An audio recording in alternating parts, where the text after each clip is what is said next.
Hi hello నమస్తే. మా స్కూల్లో ధనుష్ చేయమని అన్నారు.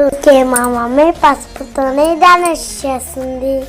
చేస్తుండే మీరే చూడండి. వచ్చేసి నేను పసుపు అండ్ మైదా పిండితో చేస్తున్నాను. ఎందుకంటే పసుపుతో చేస్తే అక్కడక్కడ క్రాక్స్ వచ్చేస్తాయి అన్నమాట. సో మీరు గోధుమ పిండి అయినా వాడచ్చు, మైదా పిండి అయినా వాడచ్చు. నేనైతే ఆ టైంలో మా ఇంట్లో మైదా పిండి ఉంది కాబట్టి మైదా పిండితోటి వాడుతున్నాను. చేసి నేను అగరబత్తి అయితే గుచ్చాను. మీ దగ్గర ఏమైనా స్టిక్స్ ఉంటే కూడా అది పెట్టుకొని దాని సపోర్ట్ తోటి మీరు చేయొచ్చు. నాకైతే ఇట్లా బెండ్ అయిపోతుంది, అమ్మో ఎట్లా వస్తుందో ఏమో అనుకున్నాను.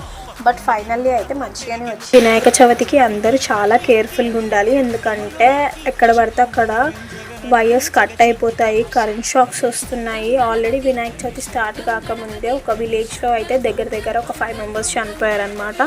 సో మనం చాలా కేర్ఫుల్గా ఉండాలి. అండ్ కిడ్స్ కూడా చాలా జాగ్రత్తగా ఉండాలి. ఎందుకంటే డీజే బాక్సులు అవి ఇవి అని దాని దగ్గరికి వెళ్ళొద్దు. పేరెంట్స్ చాలా జాగ్రత్తగా చూసుకోవాలి ఫస్ట్ ఆఫ్ ఆల్ పిల్లల్ని. ఇక్కడ నేను లవంగాలతో అయితే కళ్ళు పెట్టేసిన. నేను అంతా రెడీ చేసేసిన, బాగానే అనిపించింది. బట్ నాకు అనిపించింది ఎక్కడో ఏదో అయితే తేడా కొడుతుంది అనుకున్నా.